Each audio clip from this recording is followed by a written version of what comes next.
자, 오늘은 데살로니가전서 5장 12절부터 마지막 28절까지를 저와 여러분이 한 절씩 교독하시도록 하겠습니다.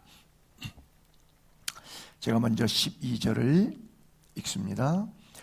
형제들아, 우리가 너희에게 구하노니 너희 가운데서 수고하고 주 안에서 너희를 다스리며 권하는 자들을 너희가 알고 그들의 역사로 말미암아 사랑 안에서 가장 귀히 여기며 너희끼리 화목하라. 또 형제들아, 너희를 권면하노니 게으른 자들을 권괴하며 마음이 약한 자들을 격려하고 힘이 없는 자들을 붙들어주며 모든 사람에게 오래 참으라. 삼가 누가 누구에게든지 악으로 악을 갚게 하지 말고 서로 대하든지 모든 사람을 대하든지 항상 선을 따르라. 항상 기뻐하라. 쉬지 말고 기도하라. 범사에 감사하라. 이것이 그리스도 예수 안에서 너희를 향하신 하나님의 뜻이니라. 성령을 소멸하지 말며 예언을 멸시하지 말고 범사에 헤아려 좋은 것을 지어 악은 어떤 모양이라도 버리라. 평강의 하나님이 친히 너희를 온전히 거룩하게 하시고 또 너희의 온 영과 혼과 몸이 우리 주 예수 그리스도께서 강림하실 때 흠 없게 보존되기를 원하노라. 너희를 부르시는 이는 미쁘시니 그가 또한 이루시리라. 형제들아, 우리를 위하여 기도하라. 거룩하게 입맞춤으로 모든 형제에게 문안하라. 내가 주의를 힘입어 너희를 명하노니 모든 형제에게 이 편지를 읽어주라. 다 같이 우리 주 예수 그리스도의 은혜가 너희에게 있을지어다. 아멘. 27절만 다시 한번 읽어볼게요. 시작. 내가 주를 힘입어 너희를 명하노니 모든 형제에게 이 편지를 읽어주라. 읽어야 될 편지가 있는데 명령이랍니다. 주를 힘입어 강력하게. 그리고 명령한다. 그러니까 이거는 안 하면 안 되는 거죠. 주님의 명령이니까. 근데 뭐냐? 편지를 읽어주려는 거예요.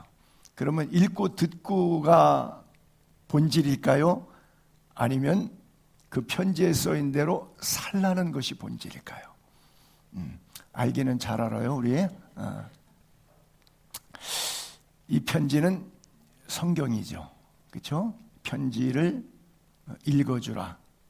성경을 읽어주라. 설교하라. 그러면 말로만이 아니라 왜 교인들이 목사님이 설교해도 그 설교대로 안 사느냐? 답은 정확해요. 목사, 네가 안 사니까. 그렇죠? 네가 그렇게 살면 교인들이 나도 목사님처럼 살아야지. 이래서 목사가 하는 설교가 목사의 삶으로 증명됐기 때문에 나도 그 증명에 동참하려고 그래요. 근데 목사가 설교는 뺀질해요. 말은 다 맞아요. 기승전결이 정확해요. 흠잡을 게 없어요. 근데 목사가 그렇게 안 살아. 너도 안 사는데 그건 말이지, 공연불이지. 왜 나는 그렇게 살아야 되는데? 그럼 써있는 성경대로 너도 안 살잖아. 근데 나보고 그렇게 살으라 그러면 내가 사냐? 이놈아. 그렇죠? 굉장히 어려운 주제예요. 여러분, 읽어야 될 편지가 성경이고 되어야 될 편지가 나예요. 그렇죠? 우리예요. 그렇죠? 다시 말씀드립니다. 읽어야 될 편지는 성경이에요. 그 성경을 읽었어요. 편지를 귀에 들렸어요. 그 다음에 우리가 뭐가 돼야 되냐? 편지가 되어야 돼요. 그렇죠? 그러니까 읽어야 될 편지가 있고 되어야 될 편지가 있는데 읽어야 될 편지는 성경이고 되어야 될 편지는 나예요. 그렇게 되게 되기를 바랍니다. 그래요. 예를 이렇게 들어볼게요. 세 가지 부류의 인간이 있어요. 연애 편지를 받았는데 첫 번째, 절대 연애 편지를 받아도 안 읽는 사람. 두 번째, 읽었는데 뭔 소린지 모르겠는 사람. 셋째, 읽고 뭔 소린지를 알았는데 동의하지 않는 사람. 자, 이것을 성경으로 놓고 봤을 때 여러분들은 첫째, 안 읽는 사람. 둘째, 읽었는데 뭔 소리인지 모르는 사람. 셋째, 읽고 뭔 소리인 줄 아는데 동의하지는 않는 사람, 그렇게 살지는 않는 사람, 그렇게 사는 사람만 천국 갑니다. 그래서 말씀이 주어졌고 예수님이 십자가를 2000년 전에 구원을 완성하셨고 오늘 수많은 교회가 상가 하나 건너마다 교회가 있을 정도로 대한민국에 얼마나 목사가 많고 성경책도 보통 웬만한 사람들 성경책 몇 권씩 다 갖고 있잖아요. 저는 목회자다 보니까 아마 제가 성경이 한 15권, 16권은 될 것 같아요. 각종 여러 가지 번역본 성경들과 히브리어 성경, 헬라어 성경, 영어 성경 이런 걸 갖고 있다 보니까 같이 대조해서 본문을 이해하기 위해서 아마 웬만한 목사님들 뭐 성경 10권 이상은 다 갖고 있을 거예요.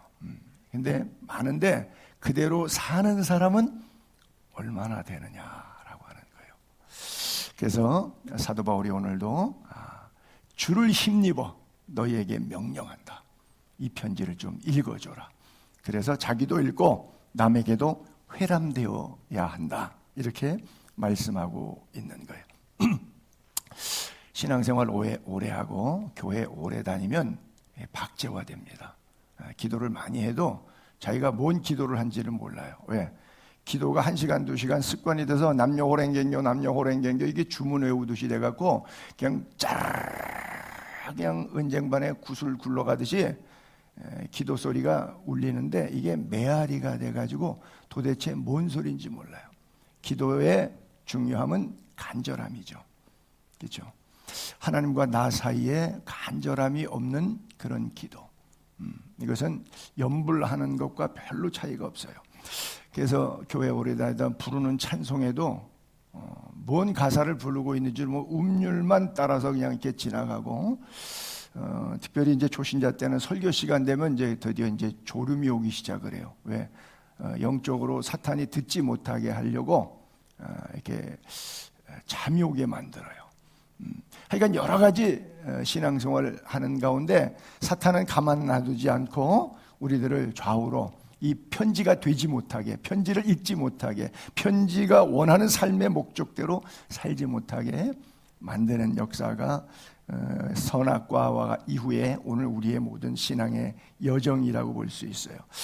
자, 여러분 이렇게 질문해 보세요. 속으로 신앙생활은 내 인생의 일부분인가?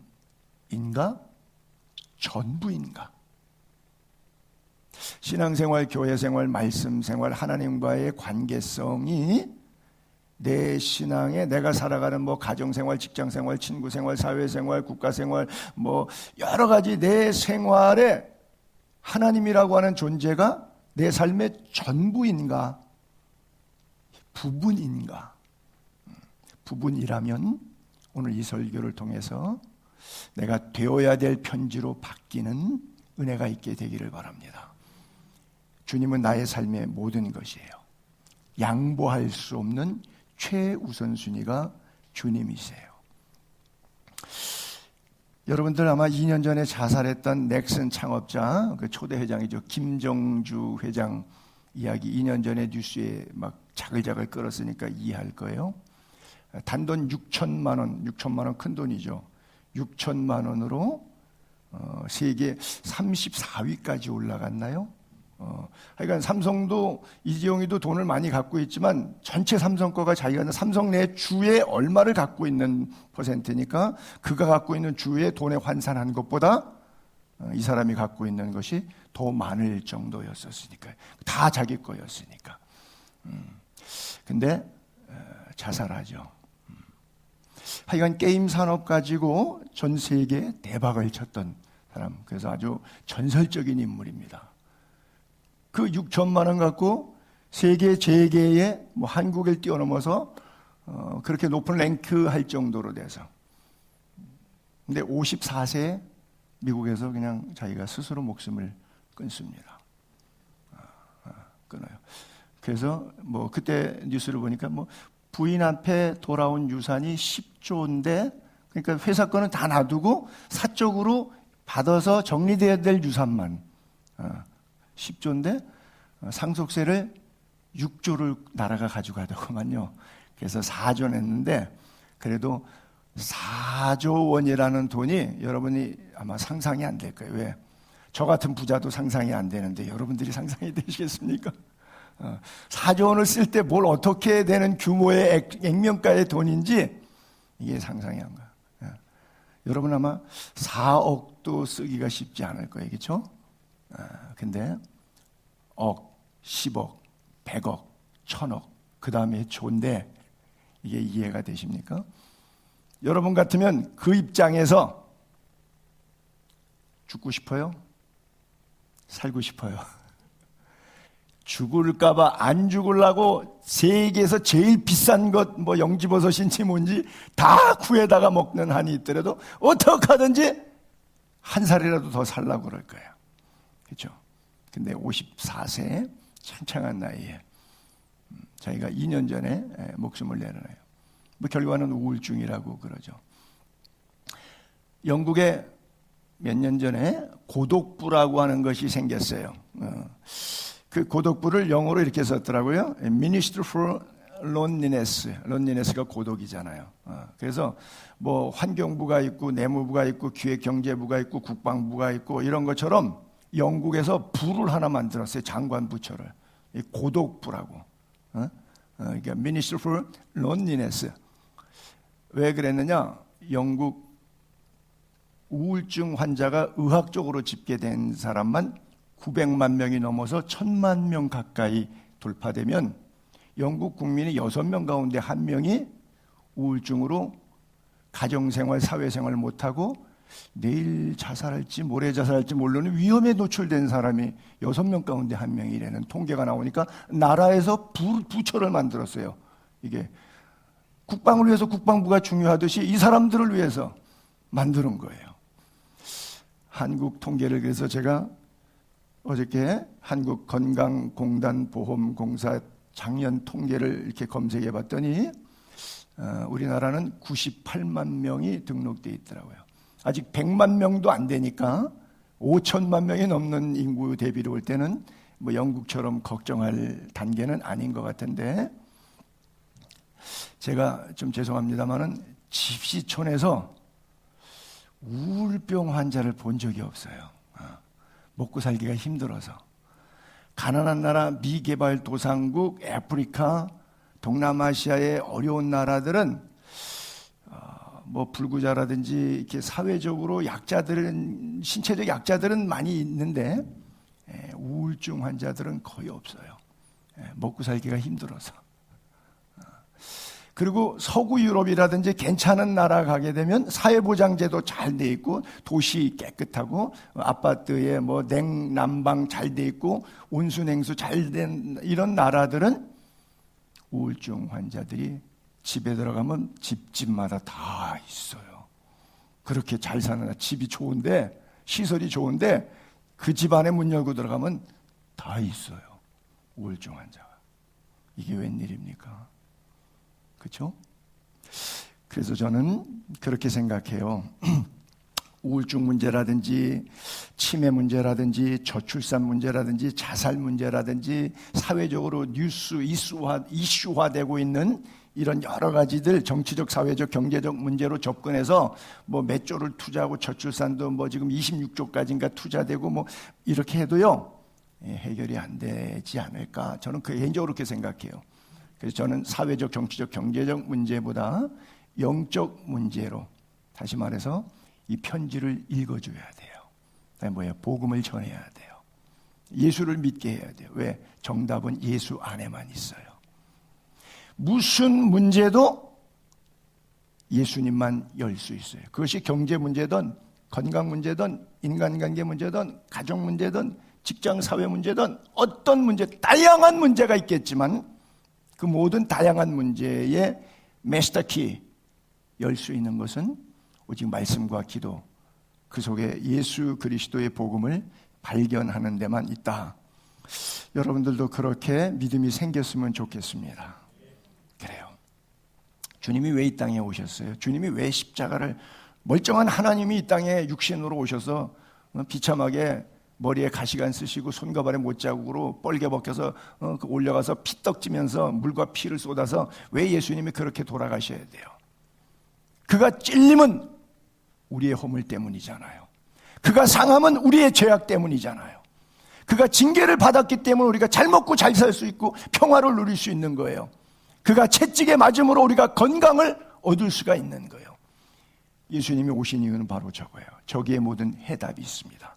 전 인류의 80억의 모든 정치, 경제, 사회 문제는 바로 여기에 있는데 이게 정답인데 이걸 모르거나 제가 서두에 시작할 때 말했더니 이 편지를 안 읽거나 연애 편지를 안 읽거나 읽어도 내용을 모르거나 내용을 알지만 안 믿어서 무시해버리거나 동의하지 않거나 그렇게 살지 않기 때문에 발생하는 문제입니다. 사회학적으로 인문학적으로 상담학적으로 접근하는 학자들 입장에서 제 설교를 들으면 천하의 무식한 목사 광신도라고 평가하겠지만 저는 하나님 앞에 광신도로 살다가 죽고 싶어요. 예수에 미친 광인이 되고 싶어요.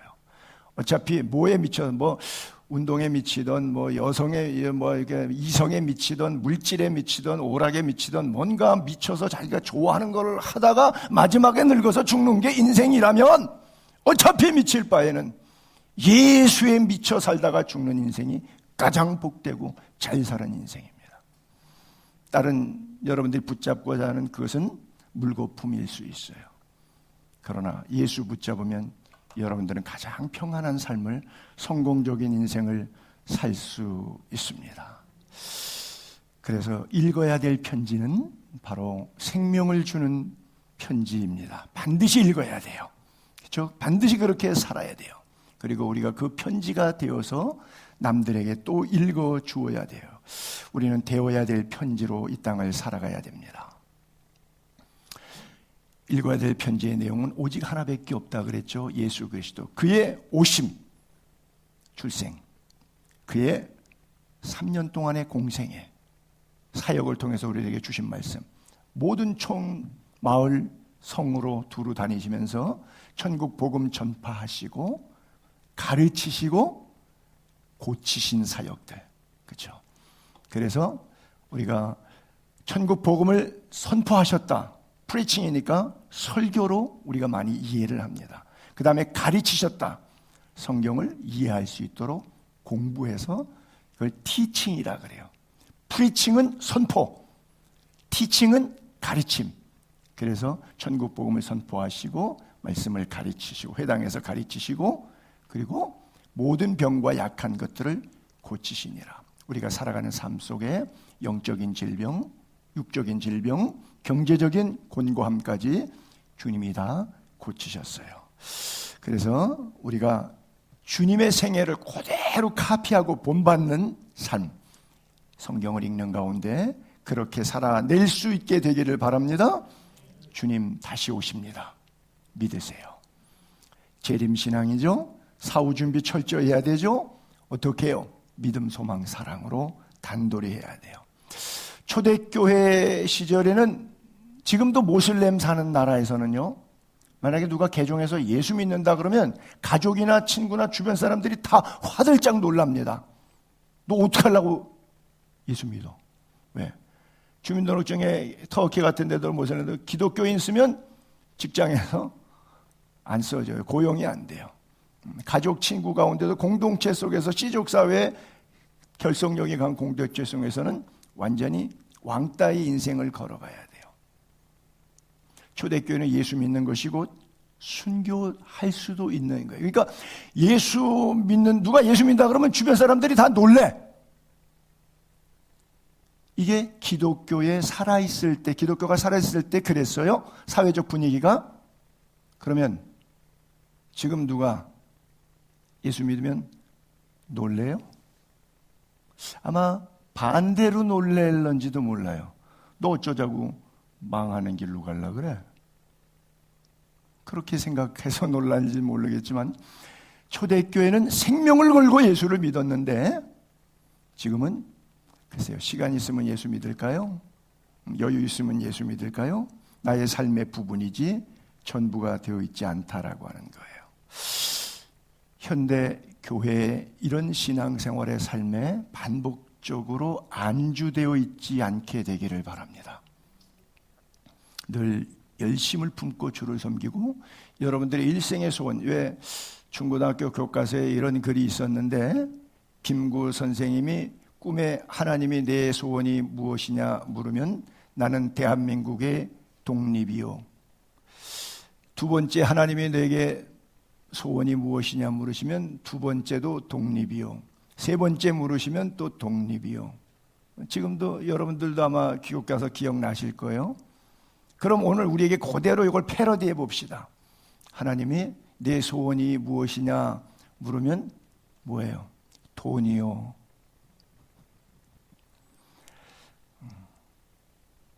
돈이 나쁘다는 의미로 오해할까 봐 제가 좀 우리 교인들 걱정스러운데, 이것은 먼저 그의 나라와 의를 구하라. 그리하면 이 모든 것을, 무엇을 입을까 마실까 쓸까, 즉 한마디로 돈은 주님이 필요를 아시고 채우신다고 약속하셨어요.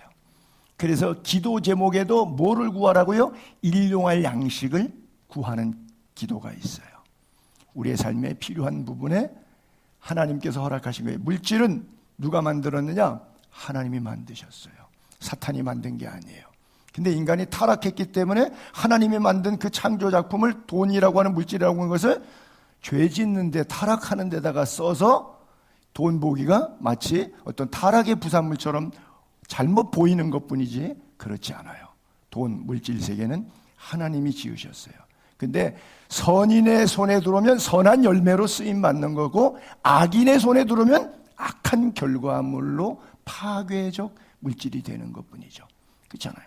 똑같은 핵시설 가지고 플라토늄, 우라늄 농축해가지고 전기 만들면 전 세계의 전기가 환하게 들어올 수 있어요. 근데 인공위성 지도에서 남방과 북한의 밤, 야간 지도를 보셨겠지만 그 전기 만들 수 있는 좋은 핵 연료 가지고 우라늄, 플루토늄 뭐 만들어? 걔네들은요? 무기만 만들고 미사일만 만들잖아요.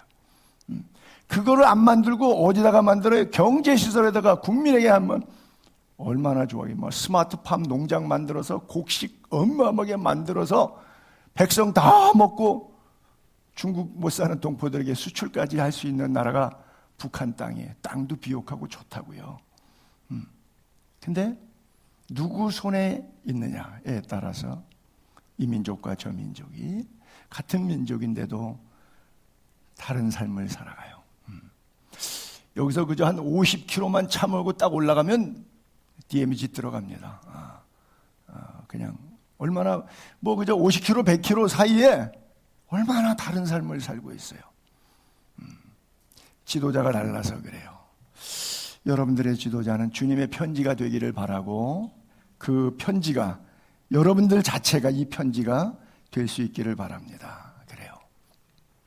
그래서 맨 밑에 보게 되면 너희의 착한 행실을 보고 하늘에 계신 너희 아버지께 영광을 돌리게 하라 그랬어요. 왜? 너희는 세상의 소금이야. 너희는 세상의 빛이야. 그 얘기를 풀어서 착한 행실이 소금 역할, 빛 역할, 이렇게 살아야 된다 그랬어요. 여러분, 저는 스스로 자기를 이렇게 깎는 설교를 해가지고 가끔 그렇게 하지 말라고 하는 분도 있고 하는데, 제 모습을 보면서, 여러분들 담임 목사의 얼굴을 보면서 예수님의 모습이 느껴지십니까? 그렇게까지는 안 느껴지시죠? 왜 그러냐면 가짜라서 그래요. 진짜면 제 모습을 보고 설교를 들으면서 여러분들이 예수님의 모습이 투영을 느껴져요. 가짜는 안 느껴져요. 자, 이 얘기를 더 심각하게 옮겨갑니다. 여러분들의 아내가, 여러분의 남편이 서로 볼 때 상대방의 얼굴에서 예수님의 사랑이 느껴지십니까? 안 그러면 꼭 마귀 왼수 덩어리 같습니까? 굉장히 우스꽝스럽지만 심각한 질문인데, 여러분이 진짜다 가짜다가 그 속에 있어요. 여러분 스스로의 답을 갖고 있어요. 우리가 그리스도의 편지이기 때문에 읽어야 될 편지가 분명히 읽어져서 연애 편지 안 읽거나 모르겠다고 하지 않고 내 것으로 읽어졌다면 우리는 되어야 될 편지이기 때문에 목사를 볼 때 성도들이 예수님을 느낄 수 있어야 되고, 자식과 부모, 부모와 자식 사이에 한쪽에 먼저 믿는 사람이 있을 때 안 믿는 상대편이 그 속에서 하나님의 사랑을 느낄 수 있어야 내 안에 예수가 있다는 증거가 드러난 거예요. 그렇지 않다면 오늘부터 정말 회개하고 언어의 영성이 달라지고 삶의 영성이 달라지는 쪽으로 여러분들의 방향을 180도 바꿔보시기 바랍니다. 제가 한 30살 먹었을 때 그리스 국제결혼했다가 이혼한 부인과 배 마도로 선장이신데 그 한국 부인이 하여간 바람 나가지고 배 타고 오래간만에 집에 가보니까 바람 나서 또 거기도 가정 다 깨고 온 그 서로 상처와 아픔을 갖고 있는 두 부부가 나를 찾아와서 목사님 저희들 같이 예수 안에서 행복한 가정을 이루어 보겠습니다. 주례해 주세요. 그러더라고요. 그래서 두 분 재혼자 주례를 교인들 다 초청해서 교회에서 드렸어요. 근데 이제 부부싸움 자주 할 거 아니에요. 한 번은 새벽에 우리 집 문을 두드려. 둘이 같이 싸우다가 왔는데 넌닝구하고 팬티바람에 왔어. 새벽이니까. 그 우리 사람이 얼마나 놀랬겠어요. 제가 한 나이 30대 때입니다. 막 싸우면서 이유가 뭐냐면 남편이 아내에게 당신 목사 말은 잘 됐는데 왜 내 말은 안 들어? 그래서 제가 나중에 부인에게 이야기했어요. 남편은 보이는 하나님이다. 믿음 생활 안 하고 뭐 맨날 술 먹고 부인 두들겨 패고 뭐 이렇게 가정적으로 문제가 있으면 좀 차원은 다른 얘기지만 그러나 같이 예수를 믿는다 그러면 부인 입장에서 인정하고 싶지 않겠지만 그래도 남편은 내 생애에 주신 보이는 하나님이에요. 그를 통해서 내가 하나님을 섬기듯이 남편을 섬기고 또 남편 입장에서는 아내를 섬겨서 그리스도인 가정을 이루어가는 것. 너희의 착한 행실을 통해서 아버지 하나님께 영광이 되기 위해서 내가 스스로 소금은 녹아나는 거잖아요. 빛은 예를 들어서 촛불 같은 거는 자기가 타서 사라지는 것이잖아요. 그래서 나를 녹여서 사라져면서 빛이 되고 나를 거기서 침투시켜서 녹여내서 소금이 되고 그렇게 해서 나 때문에 하나님의 영광이 드러날 수 있고 그리스도 형상이 이루어질 수 있다면 그렇게 살기로 작정하고 헌신하고 결단하는 것이 그리스도인의 삶이라고 하는 거예요. 아마 결혼 전에 이런 메시지들로 계속 반복적으로 부부가 교육을 받았다. 뭐 결혼 예비 학교가 그래서 중요한지 모르겠어요. 그러면 아마 평생 행복하게 잘 살 수 있을 거예요. 말씀은 모든 것들을 치유해내고 녹여내는데 이 편지를 읽지 않고 거부하기 때문에 우리가 몰라서 우리의 삶이 힘들어지고 있는 거예요. 그 동시대에 우리 바로 아파트의 옆집에는 거기는 다 벗고 왔기 때문에 이름은 안 밝히고 그냥 경수 엄마 아빠라고 할게요. 진짜 홀딱 벗고 왔어요. 우리 사람이 너무 놀래가지고 막 혼이불 같은 거 갖다가 그 부인을 막 이렇게 감싸주고 이게 웬일이냐고. 내가 30대 목사인데 여자가 다 홀딱 벗고 우리 집에 새벽에 쳐들어오면 어떡할 거예요? 왜? 둘이 부부싸움을 하는데 다 벗고 싸우자는 거지. 이제 술김에 깨끗하게 우리 나체로 싸우자. 그래갖고 나체로 싸우다가 부인이 너무 얻어맞으니까 더 이상 맞지 않고 나오려다 보니까 우리가 아파트 바로 옆문 사이에 이렇게 옆집에 같이 살았어요. 그러니까 자기 문만 열면 복도 앞에 우리 집 문이에요. 그리고 뛰어들어왔어요. 많은 부분들이 아픔이 있어요. 상처가 있어요. 힘든 삶이 있어요. 고뇌의 삶이 있어요. 왜? 편지를 몰라서, 말씀을 몰라서. 말씀이 우리에게 분명히 있지만 안 읽어서 그래요. 삶으로 녹여내지 않아서 그래요. 그래서 주를 힘입어 명하노니 이 편지를 읽어주라. 예수의 교회 사랑하는 성도님들은 이 편지가 되기를 바랍니다. 우리가 예수 믿으면 어떻게 된다 그러죠? 내가 그리스도와 함께 십자가에 못 박힌 삶. 그렇죠? 내가 죽는 거예요. 그것을 곧 믿음 안에서 사는 사람이라는 거예요. 여러분 스스로 안에 질문합시다. 나는 예수 안에서 십자가로 죽은 자인가? 안 그러면 예수 십자가와 상관없이 시퍼렇게 아직도 살아있는 자인가?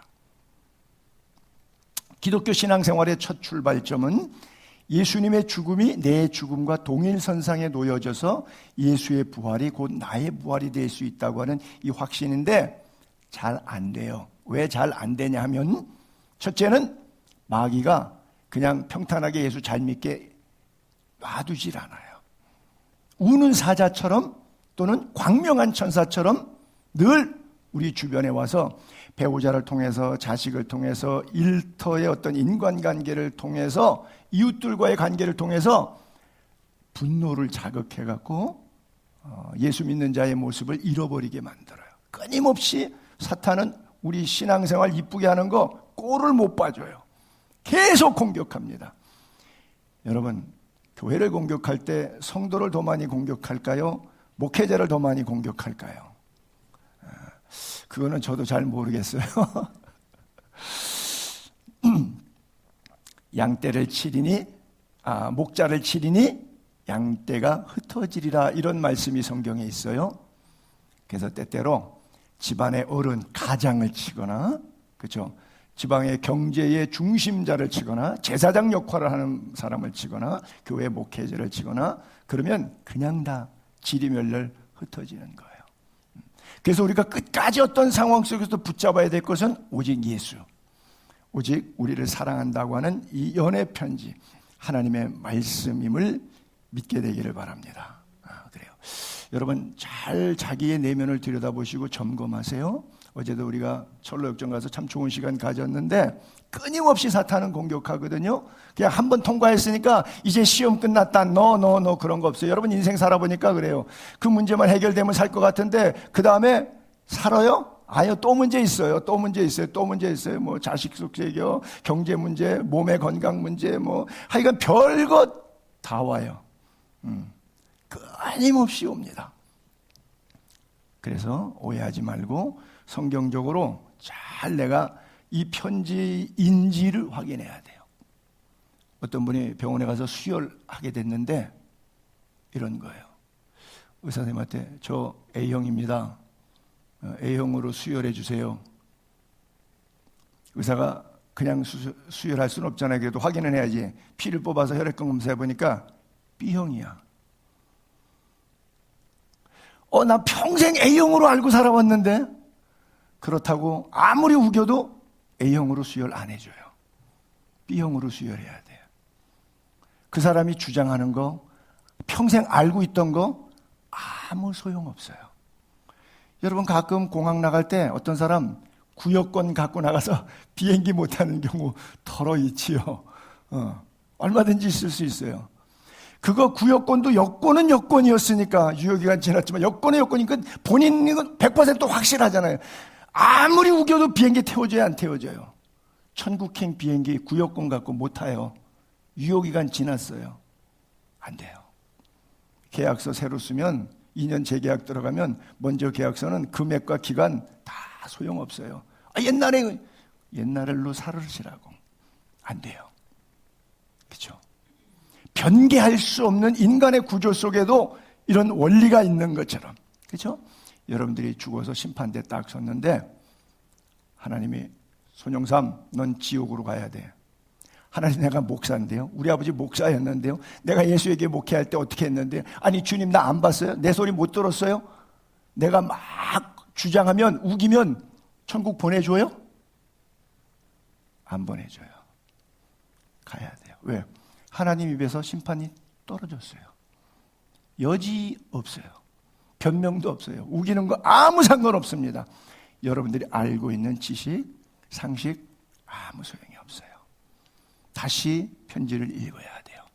그래서 데살로니가를 쓰면서 데살로니가가 종말론적인 신앙을 단돌이 하는 그런 쪽 내용들인데 그러면서 다시 정말 너가 천국 갈 수 있는지 재확인 작업에 들어가야 된다. 구원 점검 할 필요가 있다 해서 주를 힘입어 명하노니 꼭 이 편지를 다시 읽어주라고 말씀하고 있는 거예요.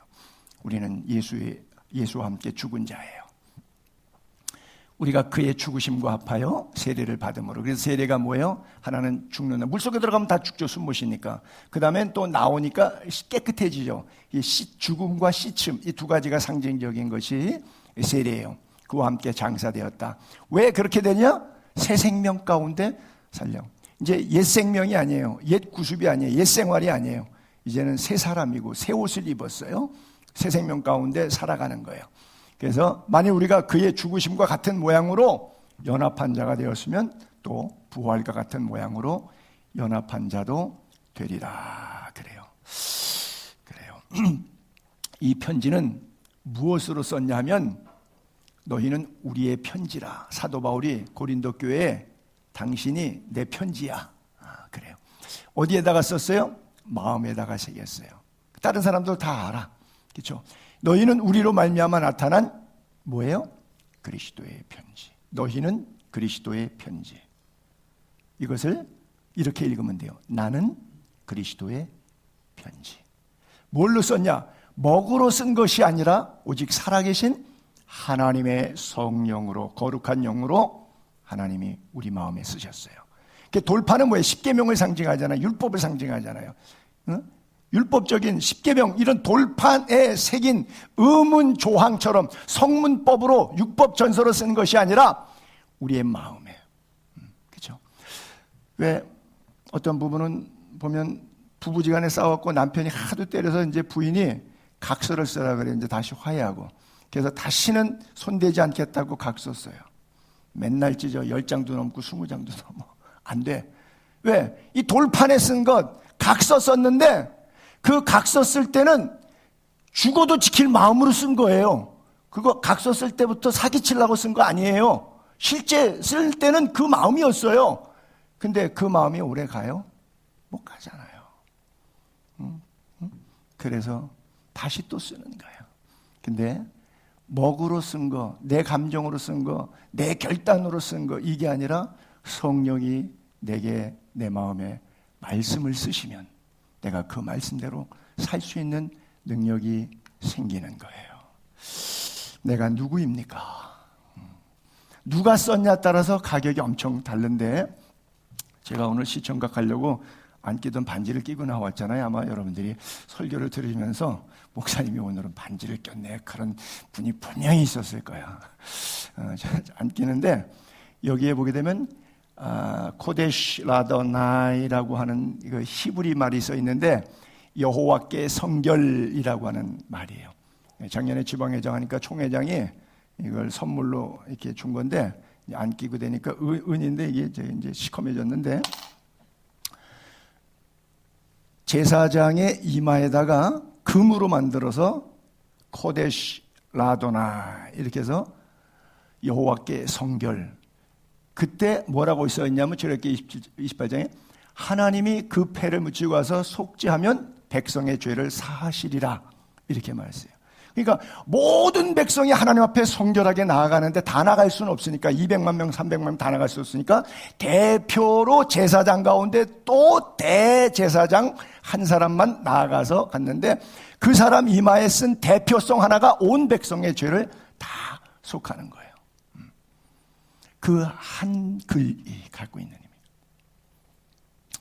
옛날에 예화집에 읽으니까 그런 글이 있더라고요.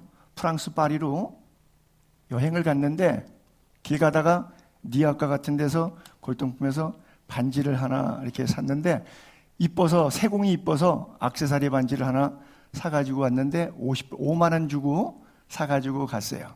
미국 사람인데 미국에 있다가 어느 날 이 반지 빵 사 먹을 필요가 있어갖고 그냥 팔려고 내놨더니 이거를 갑자기 1,000불을 주겠대. 나는 50불 주고 100만 원을 주겠대. 5만 원 주고 샀는데 100만 원을 주겠대. 그러니까 갑자기 의심이 생겨. 이거 뭐 좋은 건가 보다.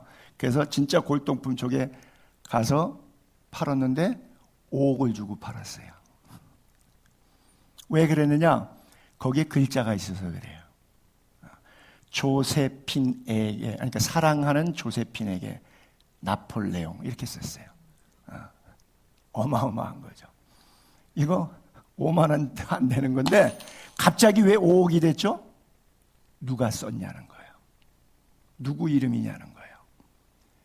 예수 그리스도의 이름의 능력이 오늘 우리를 살게 합니다. 어떤 고난도 역경도 이기게 합니다. 어떤 질병도 건강을 회복하게 합니다. 어떤 무너짐과 파괴됨과 망가짐도 하나님의 세우심을, 회복하심을, 치유하심을 경험하게 됩니다. 이런 은혜를 이 말씀 속에서 사랑하는 성도들이 온전히 다 경험할 수 있게 되기를 바랍니다. 바울은 이렇게 말해요. 내가 여러 번 너희에게 말하였거늘 이제도 눈물을 흘리며 말하노니.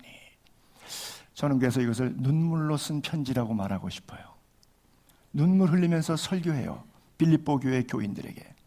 빌립보 교회 교인은 제일 좋은 교인이고 유럽의 최초의 교인이고 데살로니가 가서 핍박받을 때 2번씩이나 선교 헌금을 걷어가지고 자비량하는 바울에게 우리가 마음의 짐을 벗어주려면 빵값이라도 좀 대주자. 그래서 최초로 선교비를 준 교회가 빌립보 교회예요. 바울의 생에 있어서. 그러면 얼마나 건강한 교회예요. 근데 그 교회 안에도 이런 왼수, 그리스도 십자가의 원수로 사는 사람들. 그러니까 바울이 너무 안타까운 거예요. 그 자기를 그렇게 위해서 기도해주고 선교해주고 사랑하던 그 교인이 얼마나 사랑스러운 교인이에요. 근데 보니까 십자가의 원수로 행하니까 바울의 눈에 눈물이 흐르는 거예요. 그러면 안 되는데. 그러면서 그에게 권면하고 있는 거예요. 이제도 내가 눈물을 흘리면서 너희에게 말한다. 여러분, 이것은 바울의 눈물이 아니라 이 시대를 죄악 가운데서 하나님의 의와 빛과 소금으로 살아가지 않고 있는 오늘 우리들을 향한 십자가에서 피, 눈물, 땀처럼 오늘도 흘리고 계신 눈물의 편지라고 하는 사실을 인지할 수 있게 되기를 바랍니다. 사실 데살로니가 교회가 참 좋은 교회거든요. 믿음의 역사, 사랑의 수고, 소망의 인내 이런 걸 알아요. 초록색처럼 그들이 사는 삶은 많은 환난 가운데 있었어요. 근데 그들이 성령이 충만하니까 아주 기뻐요. 그래서 설교를 들을 때마다, 성경을 공부할 때마다, 하나님의 말씀을 나눌 때마다 막 성령의 기쁨으로 말씀이 임하는 걸 느껴요. 그래서 어떻게 우리와 주를 본받는 자, 주님만 본받는 게 아니라 그 말씀을 가르쳐주는 주님, 우리라고 하는 사도 바울의 선교 일행까지 본받고 싶다. 그래서 그 본받는 샘플된 삶이, 빛과 소금의 삶이 어느 정도까지냐? 마게도냐와 아가야, 그리스 북쪽이 마게도냐, 그리스 남쪽이 아가야 지방인데 전국 그리스 헬라 지역의 모든 믿는 자의 본이 되었다. 데살로니가 교회, 빌립보 교회, 고린도 교회, 아덴 교회, 베레아 교회, 이런 여러 모든 헬라 지역 교회들에게 데살로니가 교회 교인들이 본이 되는 삶을 살았다 그래요. 이러므로 우리가 하나님께 끊임없이 감사하면 너희가 우리에게 들은 바 하나님의 말씀을 받을 때 사람의 말로 받지 않고 하나님의 말씀으로 받았기 때문에 이 말씀이 너희 속에서 일했다 그래요. 믿으니까 역사가 일어났는데 믿지 않으니까 역사가 안 일어난 건데 바로 그런 거예요. 하나님의 말씀을 받을 때 사람의 말로 받지 않고 하나님 말씀을 받으니까 그 믿음의 역사가 일어났어요. 그래서 사도 바울은 내 소망과 자랑과 기쁨은 바로 너희다. 너희가 나의 편지다. 이러면서 하나님의 뜻은 너희가 제발 거룩하게 살아야 된다. 우리를 왜 부르셨느냐? 아무렇게나 살라고 부르신 게 아니라 거룩하게 살려고. 그래서 말씀을 저버리지 말아라. 편지를 저버리지 말아라. 너희에게 이 편지를 저버리는 것은 너희에게 성령을 주시는 하나님을 저버리는 것이다. 우리가 아나니아와 삽비로 헌금 얘기할 때 돈을 속였다 그러지 않고 뭐라 그랬어요? 사람에게 거짓말한 것이 아니라 하나님께 거짓말한 것이다 라고 하는 거예요. 사람이 보는 것이 중요한 것이 아니라 주님. 그래서 마지막으로 바울은 데살로니가 교회 강력하게 강림과 재림에 대해서 이야기하면서 성도들을 깨웁니다. 어떻게? 다른 이들처럼 잠자지 말고 오직 깨어 정신을 차릴지라. 정신 차리라는 단어를 반복해서 쓰죠. 자는 사람들은 낮에 자고 취하는 사람들은 밤에 취하되, 우리는 낮에 속했다. 빛의 자녀다. 정신 차리고 믿음과 사랑, 호심경 붙이고 구원의 소망의 투구를 쓰자 그랬어요. 그리고 이어서 계속 오늘 본문에 세 가지 할 것, 세 가지 하지 말 것, 이렇게 영적으로 신앙생활에 깨어있기 위해서 단계를 구분해 주었어요. 자, 한번 봅시다. 여러분들에게 스스로 자문하시는 거예요. 항상 기쁘십니까? 쉬지 않고 기도하고 계십니까? 어떤 상황 속에서도 범사에 감사하고 계십니까? 그래요. 그렇게 살라고 권면해요. 이거 하라는 거예요. 하나님의 뜻이라는 거예요. 근데 이런 건 하지 말라는 거예요. 성령, 하나님의 영을 근심시키는 거, 이런 거 하지 말라는 거예요. 그 다음에 예언, 하나님의 말씀, 복음, 설교, 성경 읽기, 이런 것들을 멸시하지 말라는 거예요. 그 다음에 범사에 헤아려 좋은 것을 택하고 악은 모양이라도 버리라. 다시 세 가지, 16, 17, 18절 하라는 것, 19절부터 나머지 세 가지 하지 말라는 것. 좋은 것 취하고 악은 버리라는 것이죠. 악행을 하지 말라는 것이죠. 그 위에 단계가 바로 성령 소멸, 예언 멸시인데, 성령을 근심하게 하지 말라. 항상 성령을 거스리는 사람들에 대해서 스데반이 책망했고요.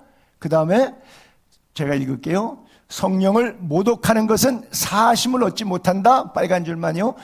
성령을 거역하면 이 세상과 오는 세상에서도 사심을 얻지 못하리라. 그래서 우리는 성령 사역자, 성령 일꾼이 돼야 돼요. 끝부분에 가서 사도 바울이 이렇게 기도합니다. 평강의 하나님이 친히 너희를 첫째, 온전히 거룩하게, 온전하게 또는 거룩하게, 그리고 영, 혼, 육, 우리 주 예수 그리스도 강림하실 때까지, 그러니까 여러분 돌아가실 때까지, 죽을 때까지 끝까지 흠없게 보존되기를 원합니다. 그래서 첫 번째는 온전히 거룩하고, 두 번째는 흠없게 보존되는 것. 뭐가? 우리의 영혼과 육체가. 그래서 23절의 파란색과 24절의 파란색이 바울이 기도하는 거에 원한다. 그랬더니 24절에는 응답이에요. 하나님께서 이루어 주실 것이다. 나는 여러분들이 구할 때 하나님께서 반드시 이루어 주실 줄로 믿습니다. 그래요. 마지막 구절이에요. 형제들아, 우리를 위하여 첫 번째 뭐 하라요? 여기는 우리를 위하는 뭐예요? 목회자예요. 저도 부탁할게요. 손영삼 목사를 위해서 기도해 주세요. 형제들아, 우리를 위하여 기도하라. 그러면서 두 번째 부탁은 성도들끼리 뭐 하라고요? 서로 사랑하라고요. 그렇죠? 목회자를 위해서 기도 부탁하고, 당신들 그리스도 안에서 거룩한 입맞춤으로 서로 사랑하세요. 그 다음에 세 번째가 바로 이 편지 읽어주라. 예수 이렇게 믿어야 된다는 거 분명히 집어주고 또 집어주는 거예요. 그래서 주님의 은혜가 여러분과 함께 하기를 바란다 그랬어요. 그래요. 우리 다 흠없는 성도님들 되시기를 바라고요.